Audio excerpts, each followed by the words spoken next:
All right, I am the bearer of bad news. Nick Bosa has indeed torn his ACL, and he's going to have surgery. He is out for the season. He's now torn both of his ACLs, obviously one in 2020 and one here in 2025. The news that the 49ers and Bosa were fearing yesterday when he gave the thumbs down, presumably up to his family in the crowd, has been confirmed, and the 49ers have suffered yet another brutal injury blow.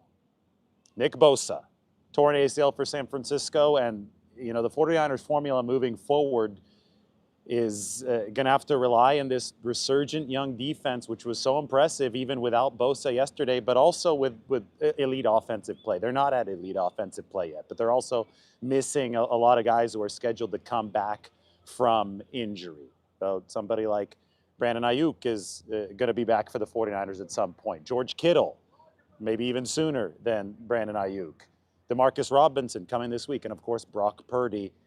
San Francisco is going to have to elevate that offense to definitely a top 5 level to make this work so that they can go the distance this year, or at least make a nice run to the playoffs. So, when you lose somebody like Nick Bosa, who's one of your 2 best players on the defensive side of the ball, your margin may completely vanish. It definitely narrows to a very, very thin level. And San Francisco at this point is going to have to find ways to manufacture a pass rush. Yesterday, I thought Bryce Huff played maybe the best complete game of his career for the 49ers, but they're still in pocket pushing mode when it comes to their pass rush. This is not a jailbreak rush that's going to win down in, down out with 13 pressures a game from one player. That's the kind of stuff that Nick Bosa has been able to do for the 49ers. And they're going to have to go to a very team-based approach, a rookie-based approach with players like Mykel Williams delivering from the pass rushing perspective in a way that they, quite frankly, didn't anticipate entering this year. They thought that this was going to have to be a pass rush developmental year for Mykel Williams. The good news for them is that he might be ahead of schedule with 6 of those pressures so far in the game yesterday. So Bosa, torn ACL, this is something that it was hard for me to believe that people got this so wrong yesterday. I saw all these reports coming out of Kyle Shanahan's press conference saying that Bosa had avoided a torn ACL. That is not what Kyle said. Kyle said that the results on the field with the initial knee tests from the 49ers medical staff were inconclusive. He didn't say that he avoided a torn ACL. He said they needed today's MRI to know. And Nick was obviously fearful of this. The 49ers were fearful of this. Kyle Shanahan straight up said that yesterday. So, I don't want to apologize for other people, but some of these posts, I think, gave fans false hope that this guy didn't have a torn ACL. And when that was clearly something that the 49ers were really worried about. Now, of course, there was some hope that the MRI would happen today and that it'd just be an MCL or a PCL or not a fully torn ACL, but it is a cleanly torn ACL that's going to require surgery. Now, if you want to look for some silver lining, there isn't other damage, according to these initial reports from Ian Rappaport and Adam Schefter. There is another damage to the knee. So the MCL and the PCL are intact. The meniscus seems to be intact, so it should be a clean surgical repair, and Bosa should be back for the 49ers next season. 49ers could be candidates for an edge rusher addition on the trade market. Remember that last season, San Francisco watched one of its NFC rivals, the Detroit Lions, lose their premier edge rusher, Aiden Hutchinson, who had a very severe knee injury, and they traded for, or they added Zadarius Smith at some point, but it did end up sinking the Lions despite the fact that they had an elite offense. I think that San Francisco has a stronger defensive foundation than most teams in the NFL, especially now that Robert Saleh is back, and because they have hit on the 2024 and 2025 draft additions. You've seen this defense play well even without Nick Bosa. They probably will be able to smoke and mirror top half efficiency together. And if they can do that and you pair it with the top 5 offense, that's the path for the 49ers moving forward. Obviously, with special teams doing the job as well. Margins have narrowed, but the path is never fully closed if you've got your starting quarterback available, and Brock Purdy should be back on Sunday for the 49ers against Jacksonville. Michael Williams actually led the way yesterday with those 6 pressures. I thought that you had the play where Kyler Murray committed intentional grounding, and he was about 5 inches out of the end zone with the football. I mean, his feet were still in the end zone.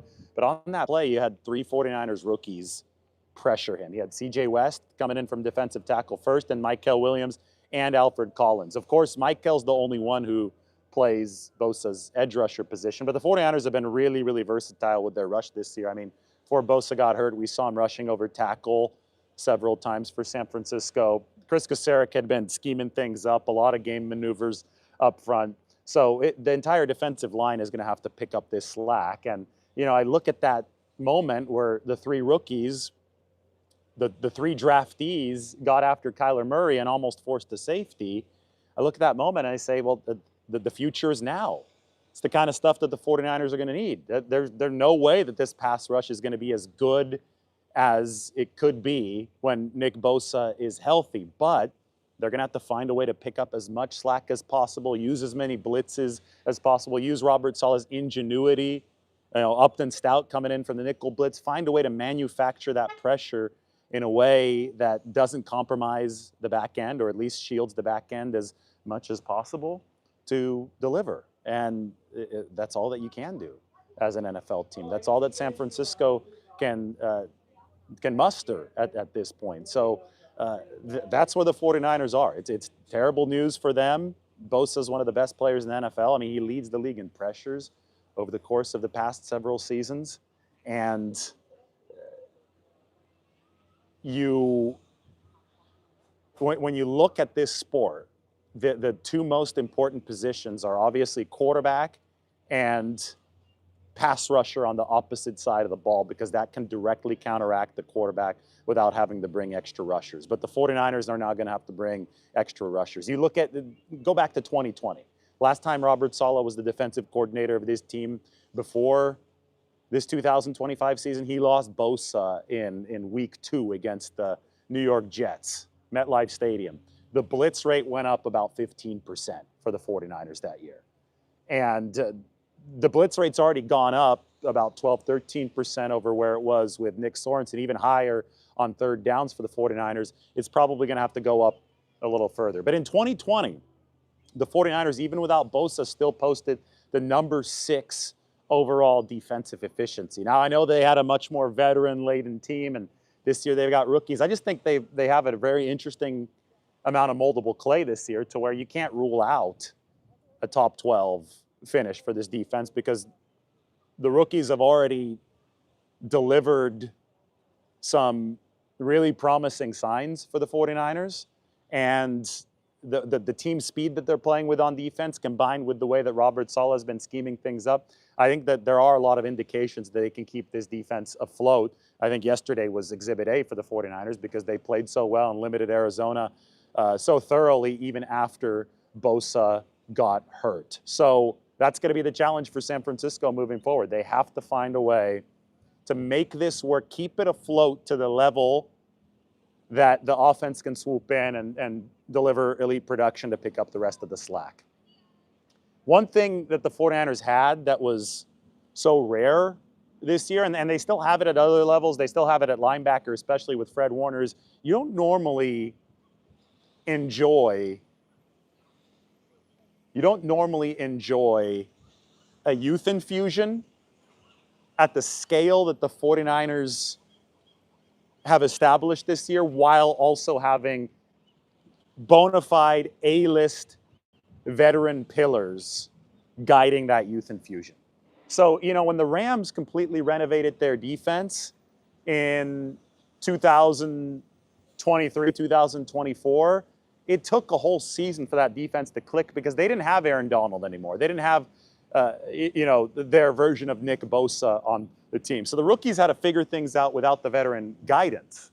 With the 49ers, what made this setup so special entering the season is that the young guys got Nick Bosa and Fred Warner and Diamaro Lenore as these pillars at each position group to lead the way, to guide the team as it developed over the course of the season. So the D-line is now going to be missing that. Hopefully, for the 49ers' sake, Bosa's already imparted enough, but and hopefully he could be in that meeting room once he recovers from surgery. Hopefully there's enough guidance that's already been delivered in that D-line room to set the 49ers on the right track. But I just think from the leadership perspective, this is also a very, very big blow for the 49ers. Now, I will say that Michael Williams has gotten better significantly on a week-to-week basis. He's already a monster against the run, but the 6 pressures that he had yesterday against the pass were really good. And Bryce Huff, there might be a push, and yesterday there definitely was, for him to deliver as a 3-down player.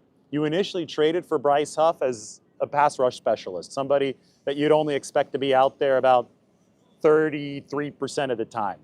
Now Bryce Huff might be a 50 to 60% of the time kind of guy. Yesterday he definitely was. I mean, Bryce, I think, was up over 40 snaps in that game yesterday. He played the run well. He batted that one pass away. It wasn't just all speed rush, bull rush for Bryce Huff with no thought of anything else. I know that's where Bryce might be at his best, but he's going to have to be something more for San Francisco now that Nick Bosa is hurt. And we'll see. The trade market's going to be unpredictable. The deadline's still a while away. I would expect that the 49ers continue having success on the field, that they will try to make a move to bolster the edge rushing position. Yetur Gross-Matos remains an intriguing player who's had a lot of success rushing from the inside to start this season, setting the edge on the outside on early downs. But moves will have to be made by San Francisco to fortify this exterior pass rush. Yeah, just in the big picture, the amount of adversity this team seems to go through. I mean, we're barely, 18 hours removed from San Francisco posting this win without Bosa, without so many other players. I mean, resilience 101. There had been some hope, though, in the interim, after they wrapped up this win to move to 3-0 against Arizona. There had been some hope that Bosa would only miss a few weeks, that it wouldn't be an ACL tear. Some hope that they were holding out hope for that MRI. And then, after surviving all the gut punches of the past few months, and then in the past year plus, and then the gut punch of the initial Bosa injury and playing without him during the game and winning the game and seeing all that go in their favor, just to absorb another gut punch this morning with the MRI. I mean, you just, at some point, you just have to shake your head. And Shanahan's going to talk to the media at 3:30, so we're going to get some more details about what the 49ers might do. I think in the temporary interim, Robert Beal Jr. might be moved back up to the 49ers 53-man roster. The edge rusher is down on the practice squad right now. Bosa to injured reserve, or he's going to be for the rest of this season, will obviously... what's funny is that the Lions were talking about Aiden Hutchinson potentially returning for the Super Bowl last year. I think that was always far-fetched. I guess you can never... Jerry Rice came back the same season from an ACL, but that was Jerry Rice. He was also one of the most special athletes to ever play any sport. That was, in the 1997 season. Rice got hurt week 1 and came back for Monday night against the Denver Broncos later on. I was just thinking about what the Lions were saying about Aiden Hutchinson had they made the Super Bowl last year. And if there's any chance that Nick Bosa is progressing ahead of schedule, maybe the 49ers will want to keep one of the return from IR designations open. You only have 8 of those. They've already used 1. Kevin Givens is going to take that one up later this year, and they obviously are going to have a few other uses for those. But in all likelihood, Bosa is going to be on injured reserve without an activation for the rest of this season. And he's not going to be taking up a roster spot. So does Robert Beal Jr. move back to the 53? Oh, Hutchinson was just a break. It was a broken tibia and fibula. All right, so Hutchinson was a much more gruesome injury than Nick Bosa's, but apparently there was some talk about a chance of returning last year, although the Lions didn't make it past the divisional round, and that obviously never happened. I always just go back to that Jerry Rice example, which is absolutely insane to me. The problem with the Rice example, though, in 1997 is that he came back and he suffered another injury, and that finished his season, right? He cracked his patella, and it might have been related to the fact that he came back so fast from the ACL. So in all likelihood, this shelves Bosa for the rest of the season just because medically you don't risk a return in this instance. And that's why they always say even this early season ACL tears are almost certainly season enders. So I showed earlier today the 49ers efficiency chart. Their offense right now, DVOA-wise, is number 8. The defense is number 6. Through 3 games, I know it's still early, but through 3 games, that's what they've managed, with the special teams down to number 28, but it's trending in the right direction. From a big picture efficiency perspective, I think that it's reasonable to expect that 49ers offense, once it gets some of its guys back, to be a top 5 unit. That, you know, even if you don't expect that, that's what they're going to need. If you're going to talk about strategy and what San Francisco is going to have to do to pull the weight, pick up the slack, offense is going to need to be, I think, top 3. And I think with Ayuk, Kittle, Robinson, Juwan Jennings, all those guys back, assuming that they can stay decently healthy on that side of the ball. Purdy obviously is returning this next week. I don't think the top 3 should be out of the equation. The question is, how far is this defense going to drop? Because this obviously hurts. Bosa's a defensive player of the year.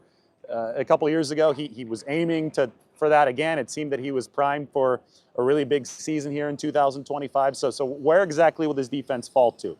If this is the number 6 unit right now by DVOA, can they stay in the top 12? Can they stay in the top 15? You know, it's funny because entering the season, I was saying, hey, this defense needs to be top 20 over the first half as the young guys develop. They have shocked everybody, I think, outside of the building. Maybe they've even shocked Robert Saleh himself. This defense has been top 6 over the first 3 weeks.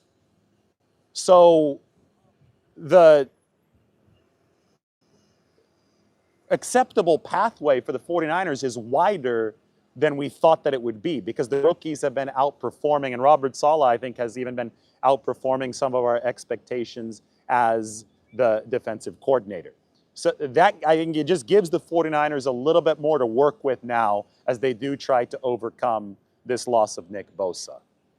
And where they end up, and we'll have a gauge on this within the next few weeks. We'll start to get an idea, okay, can this be that top 12 defense? Can it be a top half defense? Are they going to slide all the way to number 20? Where they end up is going to determine how much of a juggernaut the offense has to be. I think unquestionably, the 49ers special teams is going to have to be a top half unit now. And right now they're ranked number 28 because week 1 is weighing them down. They were terrible in week 1. They replaced Jake Moody. Eddie Pinheiro has been a whole heck of a lot better. I think there's a pathway for the 49ers special teams to be top half. So it means top 16. Then once those are in place, it's on Purdy, it's on the offense to be the locomotive that drives the train. You know, people are saying that Crosby's the only hope as a replacement. I've seen some of these comments. Guys, edge rushers are not, like, the premium guys are typically not available on the trade market. Just because we saw Micah Parsons move from the Cowboys to the Packers doesn't mean that you should expect that type of move, especially before the trade deadline in the NFL. Max Crosby just got paid a new deal by the Raiders, and in the past, Mark Davis has refused to deal with San Francisco. I still remember a very prominent edge rusher back in 2018 who was on the trading block, Khalil Mack, and the 49ers offered more than Chicago for Khalil Mack, yet Mark Davis decided to trade with Chicago and not San Francisco. Mike says that Arden Key might be a more likely option. Yeah, I think like a B-list option or maybe a couple B-list options would be more likely for the 49ers, because A-listers, unless there's a massive, massive rarity, unless you get a Charles Haley 1992-like situation or a Micah Parsons 2025 situation, those might be more likely. Arden Key is in the last year of his contract with the Titans. The Titans are terrible. They're 0-3. They might be willing to sell to a contender like the 49ers, and that would be something that would make a whole lot of sense for San Francisco. You'd get somebody who's not great against the run in Arden Key, but a good speed rusher, a good pass rusher who could also work again on the inside. And just look at the vision that this defense has right now, right? Go back to the draft. And the one 49ers saving defensive grace right now, or the two saving defensive graces, have been the awesome draft classes that they put forth in 2024 and 2025. They used their first 5 picks on defensive players in 2025. 3 of those 5 picks were defensive linemen. Those guys all converged on the big pressure that I was talking about yesterday.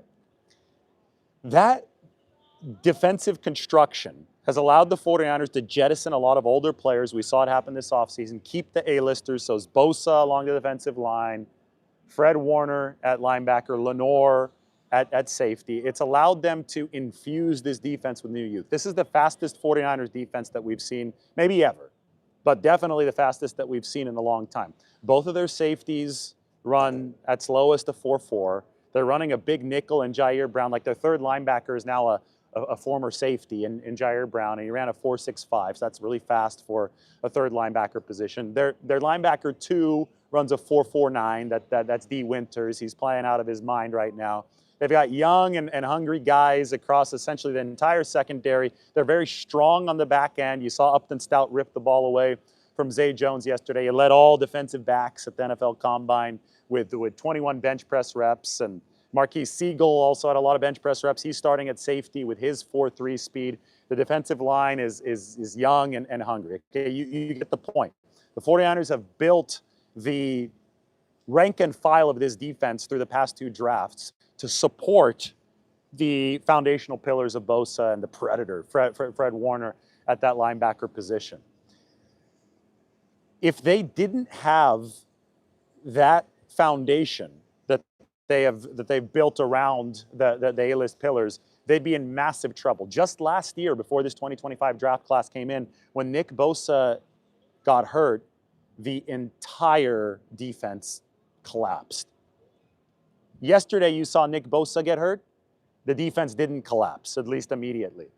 That tells me that they've got a lot more speed, a lot more hunger, a better coordinator in Robert Saleh to make things work without Nick Bosa. They're not going to be as good, but they have theoretically enough to not have the bottom drop out. And that is what the offense needs. If it's going to be a juggernaut, it just can't have a defense that sucks. It has to have a defense that's passable. So pressure on Purdy, pressure on Shanahan, pressure on the offense, and then pressure on Saleh and these youngsters to make sure that the bottom doesn't fall out of the defense without Bosa. I mean, the last time that they lost Nick Bosa with the torn ACL back in 2020, Saleh upped the blitz rate significantly. That was the blueprint for San Francisco. Jason Verrett was having a career year for the 49ers at corner in 2020. That was the one year he was able to really stay healthy with them. And the 49ers, they still had other really good defensive linemen at the time. Eric Armstead was still with the football team. That was the year that they didn't get much from D. Ford, though. So, I mean, Kerry Hyder Jr. Is the one that picked up some of the Bosa slack to keep that defense at the number 6 ranking. That's when the shark blitz became a huge thing for San Francisco in 2020. K'Wan Williams was used very, very frequently in pressure coming off of that nickelback position. We've already seen that from Robert Saleh over the course of the first 3 games. Obviously, no K'Wan Williams, but we've seen a ton of Upton Stout blitzing. There's going to have to be more of that for San Francisco now. There's going to have to be more coming from Fred Warner. Yesterday, they brought a 6-man blitz, so 6-man rush, where Fred Warner and D. Winters, both linebackers, got after Kyler Murray. And what you do here, you don't just rush like chickens with your head cut off. You bring pressure in an intelligent way. So you diagnose where the first read of the quarterback is going to be. You take into account how tall the quarterback is. Kyler Murray was short yesterday. You say, okay, Kyler Murray's short. He has trouble seeing out of the pocket. His first read is likely going to, based on the down and distance, is going to happen to this side of the field. Let's take our tall linebacker, Fred Warner, and let's have Fred Warner come in and raise his arms on the blitz right in the passing lane that you expect Kyler Murray to have to his first read. Robert Saleh watches a lot of tape, diagnoses a lot of tendency. He called up that blitz yesterday. It was the penultimate third down for the Arizona Cardinals, and Fred Warner batted down Kyler Murray's pass. For every single quarterback that you face, the rules are going to be different because each QB is a unique player. He's got different strengths, different weaknesses, plays in a different offense. But this is why Robert Saleh is considered one of the best defensive coordinators in the league. That's the type of stuff he's going to have to dial up. He did it yesterday. He did a lot of it in 2020. Remember, number 6 defense in 2020 without Nick Bosa. He's going to be asked to do it again for the 49ers this year. San Francisco also traded for Jordan Willis in 2020. Who ended up being a good contributor for their football team. Defensive end, not a star, but there are several different pieces are going to have to pick up the slack for Bosa and company as the 49ers move forward. So anyway, wrapping things up. Torn ACL for Nick Bosa. It is what the 49ers feared. I'm not apologizing for others, but there was a lot of poor reporting and misinformation out there coming out of the press conference yesterday saying that the torn ACL had been avoided. I never reported that. That was just, I mean, I don't understand how people reported that based on what Kyle Shanahan said. He clearly said that the MRI would determine whether or not Bosa's ACL was intact today. And it has been determined through the MRI that Bosa's ACL is not intact. 49ers offense now has pressure to become a true juggernaut. And the good news, the saving potential grace for them is that the defense has already shown signs of being shepherded into a young, energetic, vibrant unit with a lot of talent thanks to the 2024 and 2025 draft classes. If you had to get an exact number from me as far as rankings of each unit, where the 49ers will have to be with EPA, DVOA to make this work, to be a true contender this season, I'll adjust it to top 3 offense, which I think is possible with Purdy and company. I will say top 14 defense, so middle of the pack or better defensively. They're number 6 right now with Bosa, and top half special teams. So top 14, top 15 special teams. If the 49ers can hit those metrics, they do have the quarterback and presumably will have the weapons to still make this an entertaining year. But the margin has just gotten much thinner. The path has just gotten that much narrower. We'll see what happens next for San Francisco. Hello from Aquatic Park, by the way. I was about to go on a swim into San Francisco Bay. Golden Gate Bridge, shrouded in a little bit of fog, and I guess I will go on a swim, but first I have to write my article for the San Francisco Standard. There you have Alcatraz, there you have the bridge. Sorry that I didn't bring you better news today, but we'll talk to you soon.